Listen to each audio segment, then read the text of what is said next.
Hey guys, my name's Dan, and today's reaction comes from Dead Meat.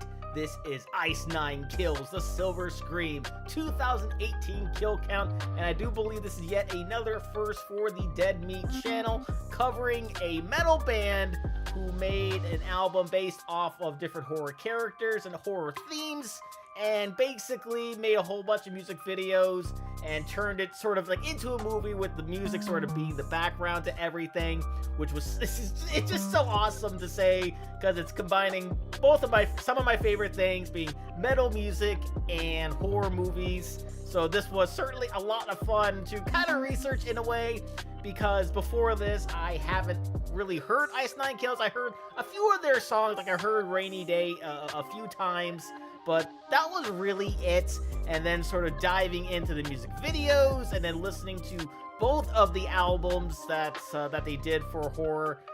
It was just so much fun to watch, so much many different Easter eggs within the lyrics themselves to referencing some of these characters, some of these movies, and I can't wait to get into it. I'm really curious to see, because as I said, there are 2 albums that Ice 9 Kills does, and I'm wondering if they're going to dive into the second album, because a few of those videos features not only James but Chelsea as well, and I think that could be a lot of fun to cover. And if not, we can always look forward to a second video from this whole thing. But before we get into it though, please do check all those links I have for you down in the description below. More specifically, the Dead Meat link, if you haven't already. It's a great way to support them, and a great and easy way to support me is by going right below this video, clicking all those buttons down there, because I will let you see future reactions that I do, but also helps my channel to grow. Without any further ado, let's go. Welcome to the Kill Count, where we tally up the victims in all our favorite horror media. I'm James H. And today we're looking at the 5 music videos released by Ice 9 Kills from their 2018 album, so it's The the Silver first one. Scream. Got it. Ice 9 Kills is a band led by Spencer Charnas, who started it as a high schooler in 2000.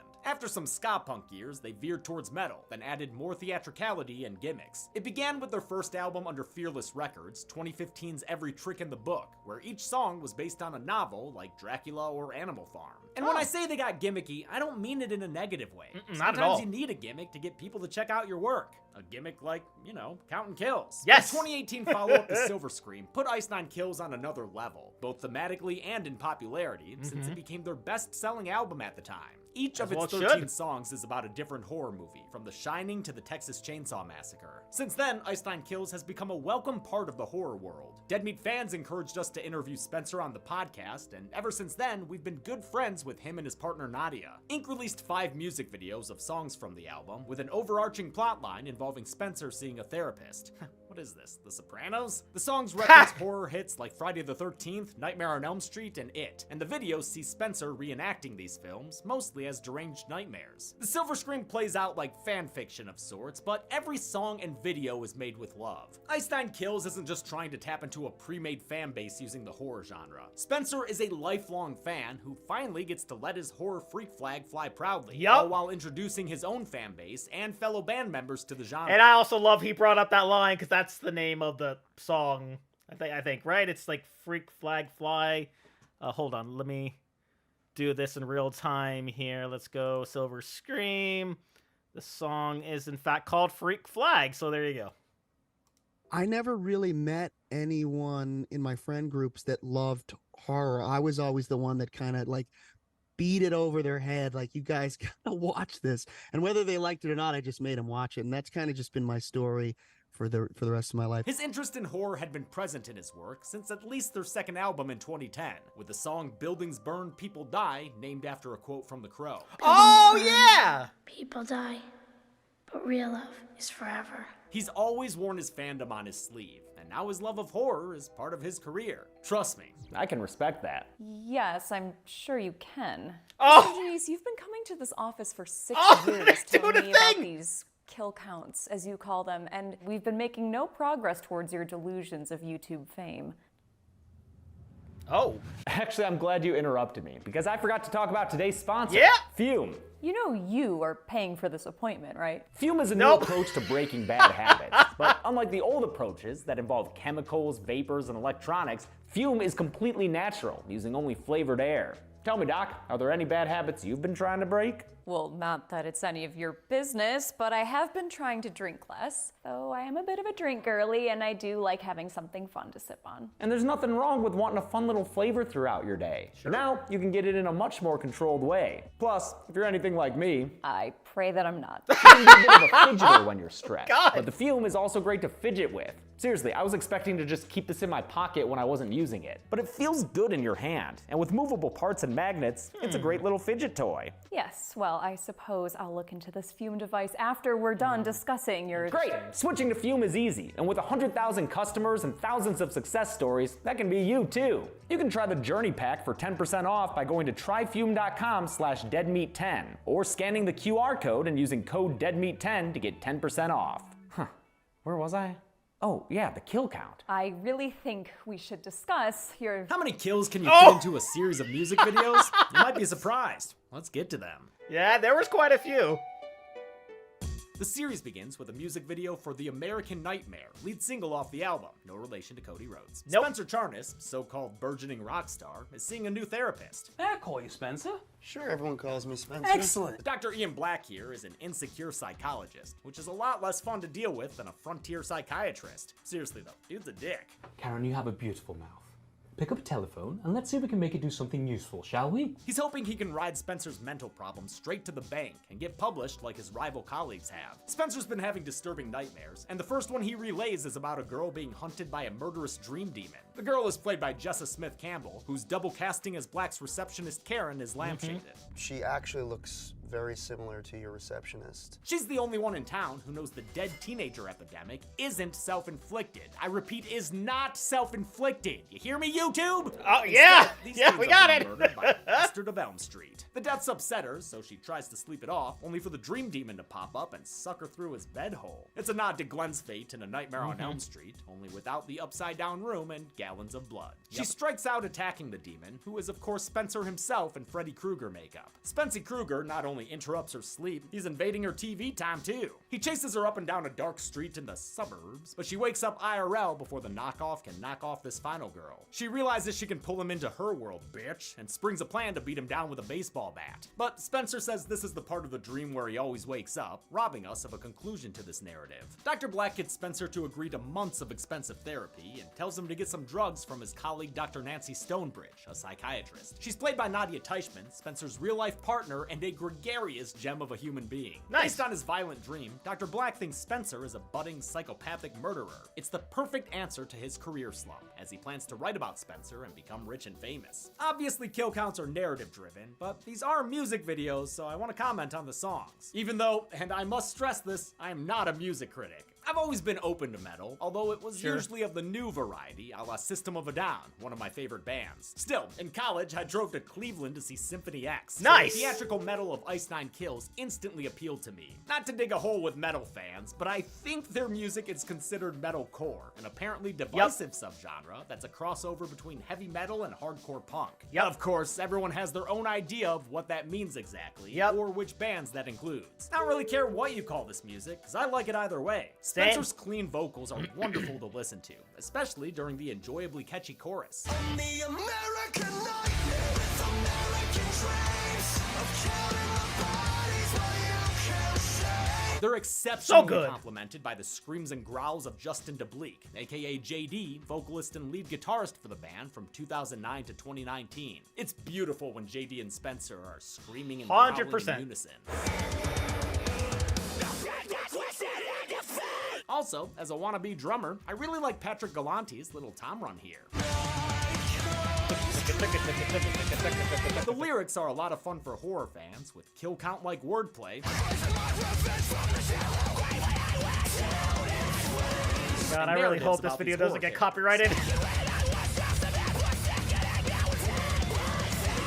It's an excellent execution of horror in the metal style, combining two fan bases that have a lot of overlap. I often think of them as belonging to a Venn diagram along with pro wrestling. Where do you fall? Because I'm right here in the middle. Same, The next video baby. begins with a Same. newscaster spoiling my fun, so I'm gonna blur out his kill count in lower third. He's talking about murders at a summer camp, meaning we in the Jason era of the Silver Scream. Yeah, baby. It starts with a fireside acoustic session, just like when they were rowing the boat ashore in the opening of the original Friday the 13th. Appropriately, this video for Thank God It's Friday was released on Friday, July 13th in 2018. This is another nightmare as described by Spencer, who's been on tour in Texas, the same place those reported campground murders took place. His dream casts him, Interesting. Nadia, receptionist Karen, and his bandmates as camp counselors who are about to get keyed for doing drugs and having sex. First to go is bassist Justin Morrow while he's taking a whiz. Jason slashes him with his machete and really revels in the blood splatter. Morrow was the bassist in Ice Nine Kills for 10 years, from 2009 to 2019. After Silver Scream's release, he left the band amicably to join Motionless in White, who have the same producer as Ink, Drew Folk. This was the same time JD Good band, left too. the band to focus on writing, producing, and mixing music. He reunited with Justin with his work on Motionless in White's albums Disguise and Scoring the End of the World. Nice. Drummer Patrick Galante sneaks off with a counselor played by Jessa Smith Campbell, meaning there are Jack and Marcy of this imagining. Oh, I guess that makes Justin net. That sucks. Sorry, Yep. Justin. Jason chops down the imitation Sorry, pumpkin, Justin. dropping Galante You to the died. ground like a sick bee. After a short chase, he catches up to and kills Karen the reception counselor with a stomach stab. Camp counselors Spencer and Nadia do a joint final girl circuit where they discover JD's body next to Campbell's in some deep shadows. Definitely missed it in my first watch through. Our heroes escape on a boat, leaving a very disappointed Jason behind. Friggin' after I come all the way out here with my axe. Not very nice of him. You know Jason's terrified of water. Yeah, baby. Love that. Oh, just kidding! This video ends the same way the first 3 Fridays do, with a jump scare. And I'll go ahead and put Dream, Spencer, and Nadia on the count. Not that I Fair. can double check that number with the newscasters. For some reason he had 7, even though I only counted 6. There are only 6 people at that campsite, guy. Where'd the extra body come from?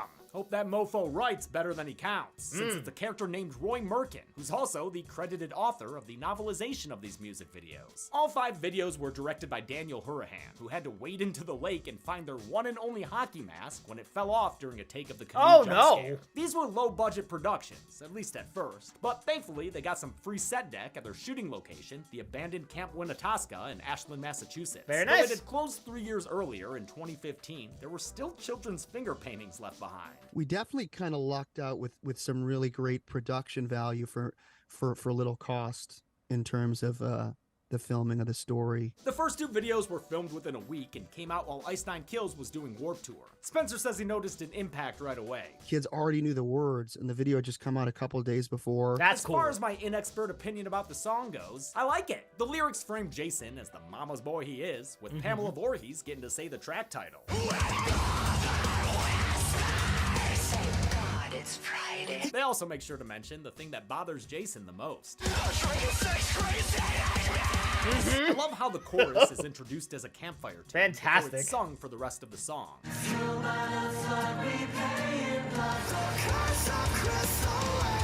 My favorite part of the song might be the shout out to my man Crazy Ralph. Oh, yeah, I No Friday forgot song that. would be complete without a kiki ma ma ma. Finally, the song features an orchestral outro.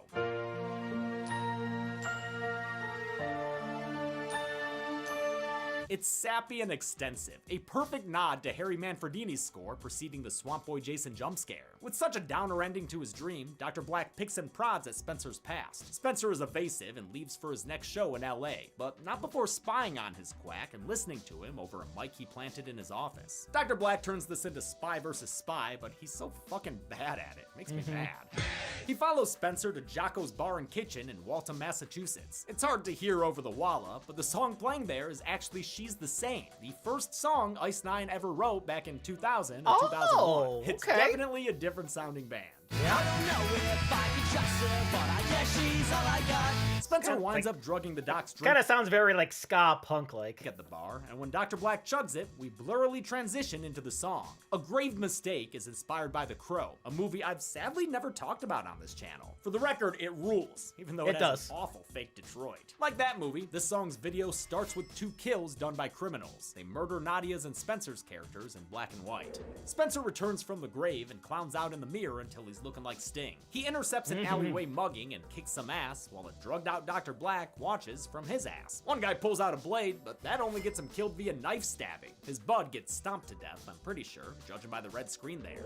By the time Dr. Black awakens from the drugs, there's no evidence of Spencer's face-painted ass kicking. The news implies he wound up hanging the muggerfuckers from streetlights. But go ahead and keep stalking this likely killer guy. I'm sure that'll end great for you. Yeah, great totally. Mistake might have the most radio-friendly mass appeal sound, but that doesn't mean I don't like it. I love the acoustic build right off the bat, especially with Spencer singing. But I heard that you reap what you sow. Yeah, he's got a hell of a voice. So around and around we go. It never gets super hard and there's no screaming, but sometimes I can go for more of a rock sound, whatever. With weathered wings and broken bones, afraid for the fallen flies the crown. They filmed this video after they returned from Warped Tour, when it was clear they were onto something. The band performance was filmed atop a building in the theater district side of Boston's Chinatown, although the stock footage shown is of Baltimore, I guess because that's what was available. And eagle-eyed viewers may note that it's not actually Spencer doing those kicks in the alleyway fight scene. It's his stunt double, Matt Healy. That's not me. But it's also not that Matt Healy, so don't go hitting up Tay-Tay with questions. For All some right. reason, Spencer and Dr. Black keep up this ruse for another session. The doc pokes at his past, so Spencer describes a nightmare he has where he's a child, ushering in the video for stabbing in the dark. In it, kid Spencer's babysitting sister and her friends get stalked by a shadow man. Spencer plays the shadow man, naturally, a version of Michael Myers, who has the blackest eyes. Oh, Fuck so yeah, dude. good! Shape kicks things off by killing a prison guard in a I love this gruesome way, song. tearing out his devil's eyes. I think this song is probably my favorite out of all 5 of these. Actually, off this entire album, I think this is the song that really does it for me. Yeah, get gross with it. That prison guard is played by Ricky Dean Logan, who played Carlos in Freddy's Dead: The Final Nightmare. Logan would work with Spencer again in the videos for Silver Scream 2: Welcome to Horrorwood, which also features various horror legends and a couple of very lucky horror YouTubers. Yeah! Clad in an Ice 9 Michael Myers mask, the Shape stalks young Spencer and his sister played by Nadia. She has a bunch of friends over who are all horned up, so this killer's gotta teach them a phallic lesson. The record label was hesitant to let them use a Michael Myers mask, but Spencer bluffed his way into getting permission. He said it was okay because he changed the mask by 20%, a figure he based off what K&B did with the Fun World mask and Scream. So they had K&B create this 20% tweak. I remember those words stuck with me. So like, I was like, okay, well, K&B said all you need is a 20% tweak. The first to be killed is drummer Patrick Galante, who gets That's his actually throat kinda slit by brilliant. the Shape from the shadows. After him, 2 girls are killed. One of them played by Jessa Smith Campbell again after not appearing in the 3rd video. Hope she enjoyed her break. A police report breakdown in the song corresponds with a cop showing up, who also joins the count with a stab to the back. Justin Morrow's still alive, but not for long after tripping on nothing. That allows the Shapist to murder the bassist yet again. Nadia fights back against the Shape, and the 2 of them get into quite the chokey match. She comes out on top and ultimately kills the killer. At least I think she does. As she's recovering though, baby Spencer shows up and stabs Nadia to death with a kitchen knife, the little Charles Lee Ray. That killer kid's played by Cameron Taft, the son of Dr. Black's actor, Paul Taft. In the present, Black researches the dream and sees it really happened back in 1994. It also verifies my kill count of 7 for this video. So, you know, thank you for that. Stabbing in the Dark has always been one of my favorite songs on the album. There's just so much I like about it. Right away, I dig the doubling of Spencer singing with very subtle low vocals. An evil evolution.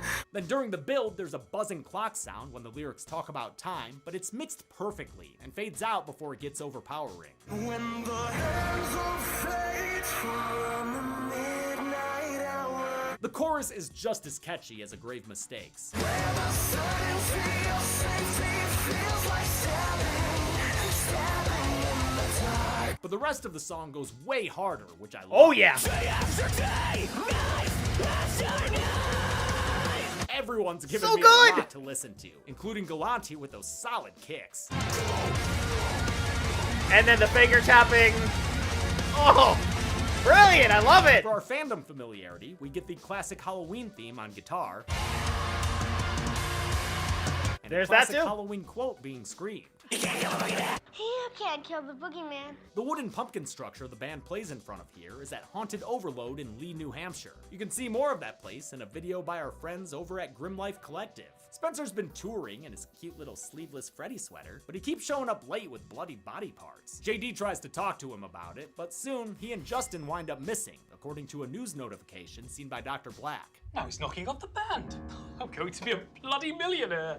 By the time they made this video, Justin and JD had left the band, so this off-screen double death was a way of writing them out of the narrative. Dr. Black gets his head back okay, and that's comes actually to kinda in smart. a minecart ride. Spencer is also chained up here, as is Dr. Gladstone behind them. Spencer says he didn't do any of this, then gets whisked around to the other side of the wall. Dr. Black's wild ride begins as It Is the End is performed by Pennywise the Clown and his backing band of George. So cool! The Captain Spaulding horn section too. That's saxophonist Peter J.R. Wasilewski and trombonist Buddy Schaub than from Jake, Less Than yep. Jake. Fitting, given Ice Nine Kills' start as a ska punk band.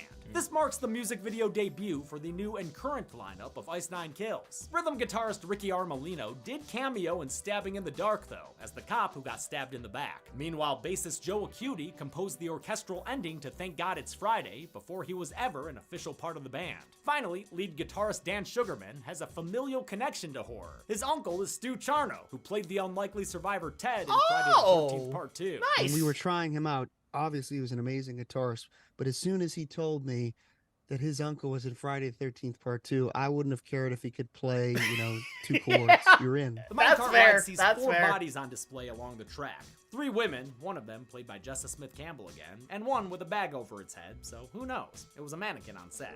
Then Dr. Nancy Gladstone is spun around and killed when Spencer's face bursts from her abdomen? Wait, what? In a rarity for a kill, somehow the behind-the-scenes footage makes this even more horrifying to look at. That's all I'll count for kills though. Even though we see Georgie floating, we don't see him kill. He's just floating, man. They all float down there.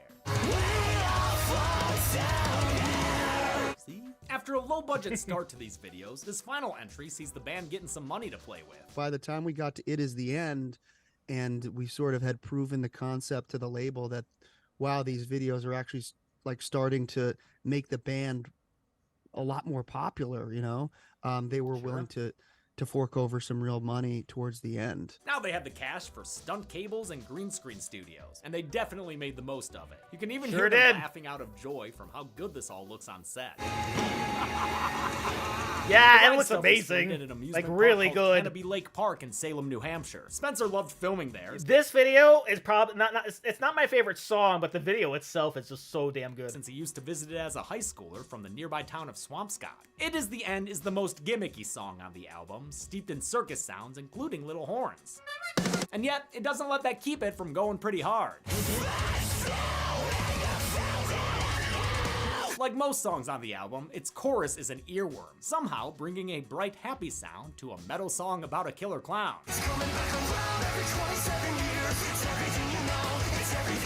Spencer as Pennywise Bouncy is beat. probably my favorite horror cosplay he does. The makeup is great, Same. and I think this character best matches his vocal performance.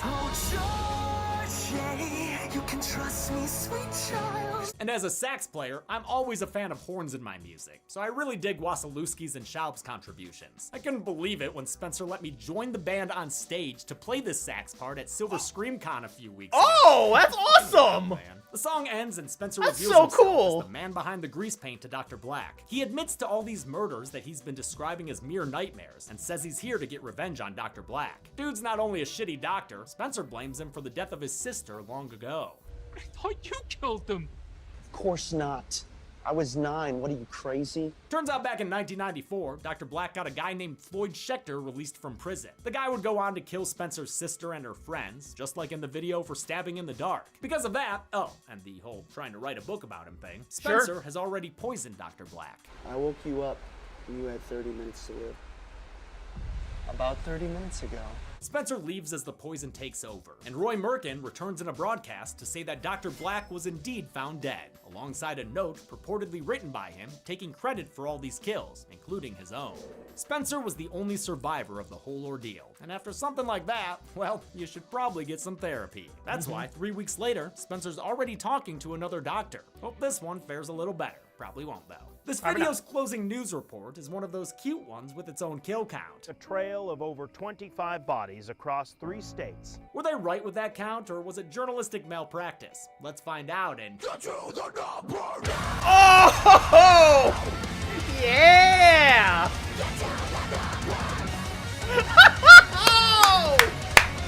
Wonderful! Oh, that's so good! I love this so I much. counted 27 kills in the music videos for the Silver Scream, so I guess that news report was accurate. The dead included 15 men, 10 women, and 2 unknown bodies. Can't really tell when they're in a bag, you know? The victims also included repeat defenders. I counted 2 kills each for drummer Patrick and guitarist JD, 3 kills each for bassist Justin, actress Jessa, and Spencer himself, and finally, Nadia took home the gold by getting killed 4 times across these 5 videos. Speaking of which, the kills averaged out to almost 5.5 per video. Not bad. I'll give the golden chainsaw for coolest kill to prison guard Martinez. Great gore here. Some people get squeamish when it comes to eyeballs. Yeah, eyeballs. Also, that makes Ricky Dean Logan a 2-time golden chainsaw winner. Congrats, dude. Double machete for lamest kill will actually go to the shape. I love that Nadia gets to dish out a kill for once, but I wish it were more on screen and bloodier. Same. And that's it. Ice Nine Kills released the Silver Scream album in 2018 and followed it up with a sequel in 2021 called Welcome to Horrorwood. The videos for that album are even more elaborate, and the final one drops in a couple of weeks on October 13th. After it does, I'll probably kill count that series too. Yes! Until then, I'm James A. Janice. This has been the Kill Count. Thanks a lot for watching. So yeah, I can't tell you how much I enjoyed this whole thing. Again, it's combining some of my favorite things, being metal and horror, and I just love the fact that he wrote all these songs with these lyrics with basically just references to these different movies, different franchises throughout the years, and then somehow turning these songs into almost like this old horror multiverse, this whole like movie thing that he basically created, and then got everybody to be into them now, and I can see why they become as popular as they are, with again how great the songs are, how he combines the melody with the screaming, and then you have the guitarist and how heavy the drummer goes, and just everything about the band and these albums in general are just phenomenal. Music videos are fantastic. The story, fantastic. So cool to see that they're friends as well, to see them appear in these videos have just been so much fun to see. I got super giddy out of seeing both of them in the second album. The second album songs rather, and just seeing them just like sort of like appear in the background, and then they got some lines in there too, which is super fun. So hopefully we will see that kill count in the near future. But that will do it for me here. Comment down below. Let me know, what did you think about the Silver Scream? Please leave a like if you enjoyed. Please check all those links I have for you down in the description below. And lastly, and most importantly, I want to give a huge shout out to all of my $5 and up supporters on Patreon: Luchador, Cruising, Wolverine 310, Kester Crodich, Amber K, Raymond Bright, Chris Curtis, Haley Machinardi, Ann Perry, Larka, Fox Cacophony, and Morgan Page. And I'll see you guys next time.